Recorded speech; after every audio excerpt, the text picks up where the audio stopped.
10th class की maths की अगर बात करें तो यहाँ 2 चैप्टर्स ऐसे हैं जहाँ पे बहुत सारे प्रूफ्स हैं और इन प्रूफ को करने में हमको बहुत ज़्यादा क्या आती है, प्रॉब्लम। और ऐसी ही एक प्रॉब्लम आपने मेरे साथ शेयर की जो कि चैप्टर सर्कल की थी। इसलिए आज की क्लास हम स्टार्ट कर रहे हैं सर्कल की। हम यहाँ पे डिटेल में देखने वाले हैं कि सर्कल होता क्या है, टेंजेंट क्या होती है, इस टेंजेंट से रिलेटेड कितनी थ्योरम्स हैं और फिर उन थ्योरम से रिलेटेड कुछ क्वेश्चंस भी देखेंगे। सर्कल एक 2D शेप हो गई जिसमें एक सेंटर होता है और सेंटर से बाउंड्री की डिस्टेंस फिक्स्ड होती है जिसको हम रेडियस बोलते हैं। चाहे इस डिस्टेंस की बात करूं या इसकी बात करूं, ये भी रेडियस होगी, ये भी रेडियस होगी और ये भी रेडियस होगी। फिर एक और बात करते हैं कॉर्ड की कि कॉर्ड क्या होती है। सर्कल की बाउंड्री पे कोई भी 2 पॉइंट्स हों, इन दोनों पॉइंट्स को अगर मैं ज्वाइन कर दूं इसको बोला जाता है कॉर्ड। और एक ऐसी कॉर्ड बना दें जो कि सेंटर से पास हो, इस कॉर्ड को बोला जाता है डायमीटर।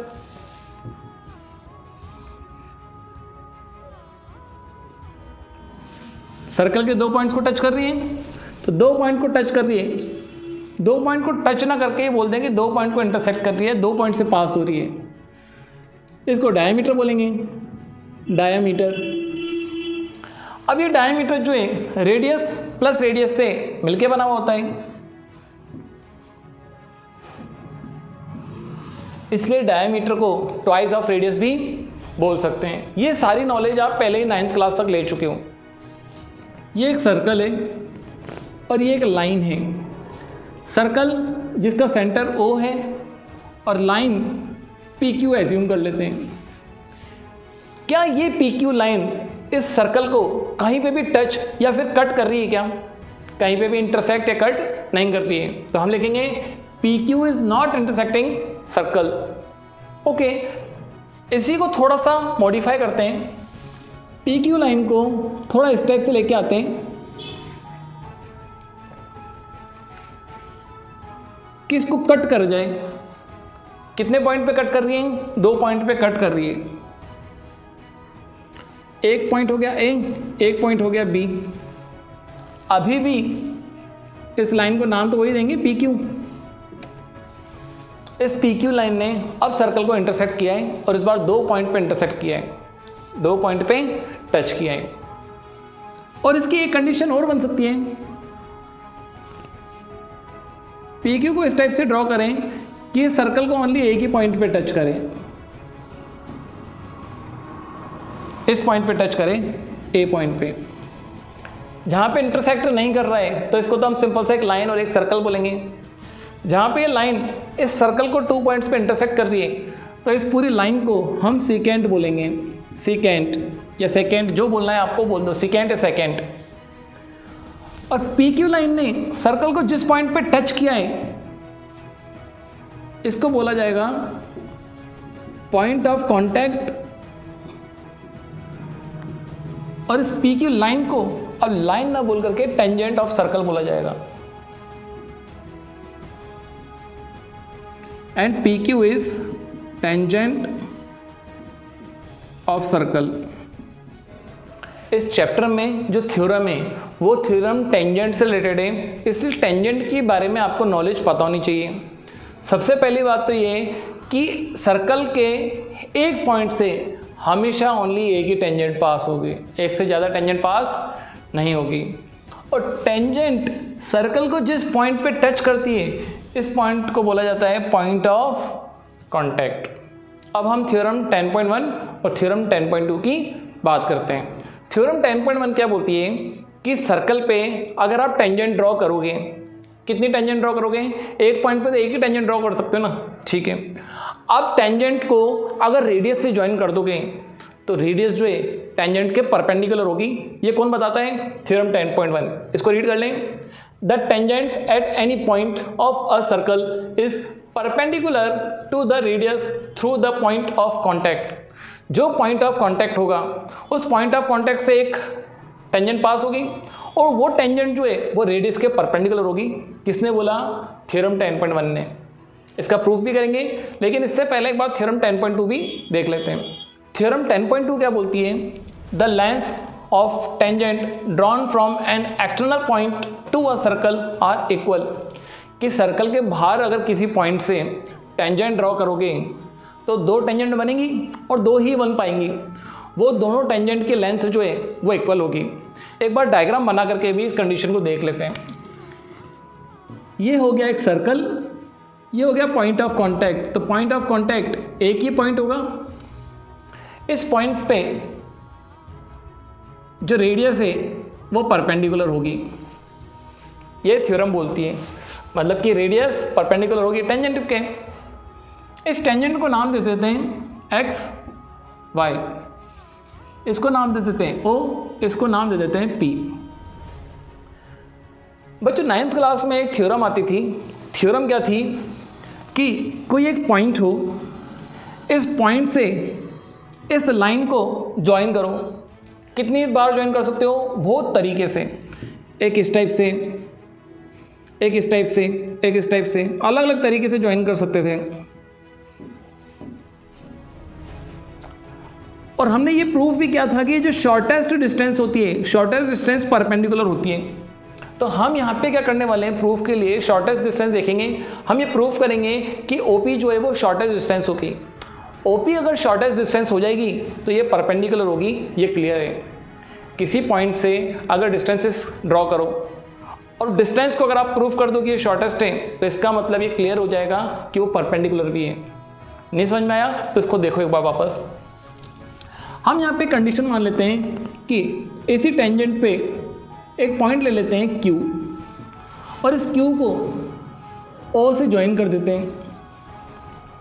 अब बताओ ये Q पॉइंट जो है वो सर्कल के बाहर है कि सर्कल के अंदर है? डायग्राम पे देखने से तो लग रहा है कि ये सर्कल के बाहर है। अगर सर्कल के अंदर होता तो एक्स वाई क्या हो जाती, सेकेंड हो जाती। लेकिन हमको तो क्या रखना है, एक्स वाई को टेंजेंट। अगर ये सेकेंड है तो एक्स वाई जो है दो पॉइंट पे कट करती, टेंजेंट है तो एक ही पॉइंट ऑफ कांटेक्ट होगा। इससे ये चीज़ क्लियर हो गई कि क्यू पॉइंट जो है वो सर्कल के बाहर है। सर्कल के अंदर होता तो एक्स वाई क्या हो जाती, सेकेंड। ये बात क्लियर हुई आपकी? ठीक। Here Q is outside of circle because X Y is tangent of circle. X Y क्या है, टेंजेंट है। And there is only one point of contact.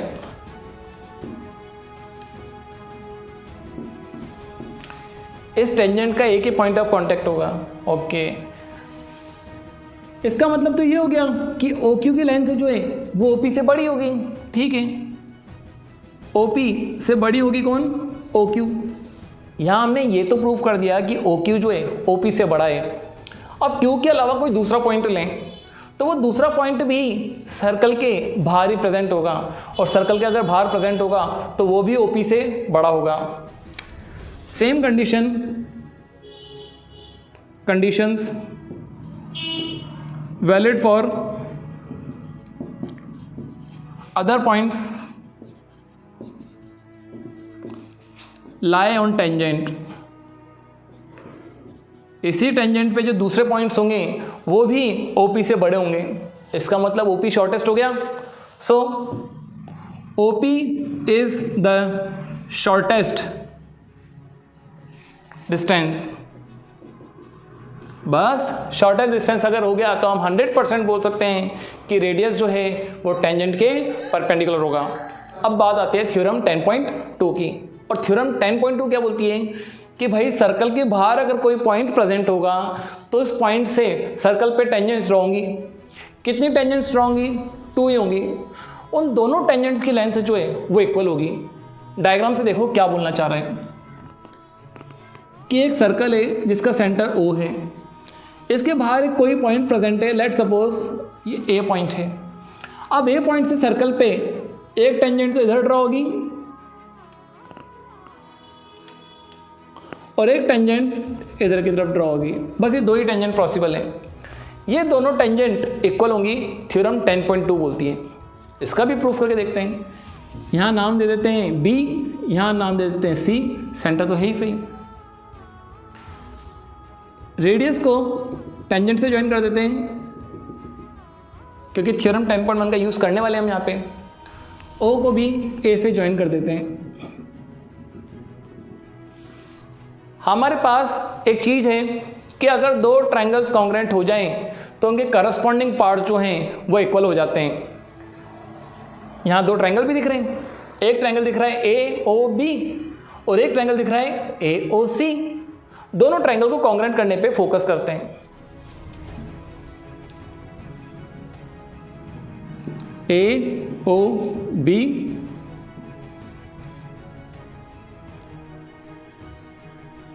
A O सी। ये एंगल 90 डिग्री का होगा, ये एंगल भी 90 डिग्री का होगा।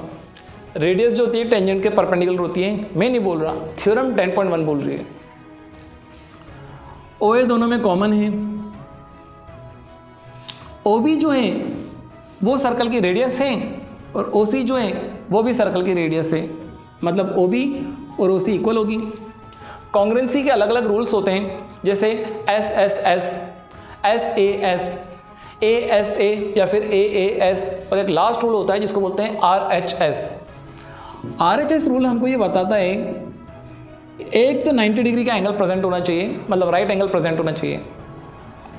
एक प्रेजेंट होनी चाहिए हाइपोटेनियस 90 के सामने वाली साइड, और कोई सी भी एक साइड, एक ट्रायंगल की कोई सी भी एक साइड दूसरे ट्रायंगल की किसी भी दूसरी साइड के इक्वल हो। क्या 90 डिग्री का दोनों में कॉमन है? यहाँ भी 90, यहाँ भी 90 के सामने वाली साइड मतलब ओ ए और 90 के सामने वाली साइड ओ ए, दोनों में कॉमन है। भाई ओ ए जितना यहाँ पे है उतना ही यहाँ पे तो होगा। और कोई सी भी एक तीसरी साइड ओ बी ओ सी इक्वल है। क्या दोनों ट्रायंगल को कॉन्ग्रुएंट कर सकते हैं?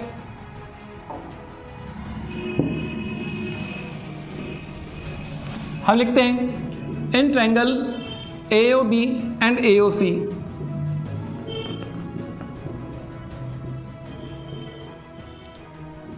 ,90 डिग्री के एंगल की बात करेंगे। सबसे पहले A B O angle equal होगा ए सी ओ के, ये होगा हमारा 90 डिग्री का। हाइपोटेनस दोनों में इक्वल है, ओ ए इक्वल टू ओ ए, ये कॉमन है। यहाँ भी हम रीज़न लिख देते हैं, radius is perpendicular to the tangent. मेरे पास जगह नहीं है इसलिए मैं 10.1 लिख रहा हूँ, आपको एग्जाम में पूरा लिखना है। Radius is perpendicular to the tangent या फिर tangent is perpendicular to the radius. O A दोनों में कॉमन है और ओ बी ओ सी इक्वल है। ओ बी ओ सी इक्वल क्यों है? रेडियस है सर्कल की, रेडियस ऑफ सेम सर्कल। अब रूल लिखेंगे, कौन से रूल से आपने की है congruency? By R H S rule, triangle A B O congruent triangle A C O. A से स्टार्टिंग किया क्योंकि ए दोनों में करस्पॉन्डिंग पार्ट है, फिर 90 डिग्री वाले पार्ट को रीड किया और लास्ट में ओ को रीड किया। A B O congruent triangle A C ओ।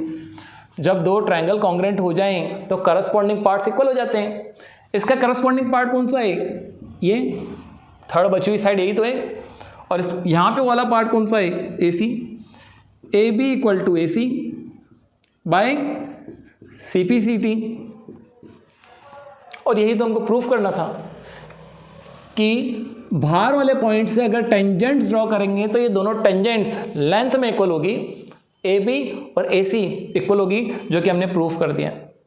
यहाँ दो थ्योरम प्रूफ हो चुकी हैं, थ्योरम 10.1 भी और थ्योरम 10.2 भी। इस वीडियो को मैं इतना ही करूँगा क्योंकि पहले मैं ये बोलूँगा आपको कि सर्कल चैप्टर के जितने भी क्वेश्चंस हैं सब में ये दोनों थ्योरम या कोई एक थ्योरम यूज़ होगी, तो इन दोनों थ्योरम की पहले प्रैक्टिस करो। होती क्या है, इनको दिमाग में फिक्स कर लो और सर्कल चैप्टर में इन्हीं को यूज़ करना है। एक्स्ट्रा चीज़ें भी यूज़ हो सकती हैं लेकिन इनका तो यूज़ करना ही है क्योंकि 10th क्लास में आई है।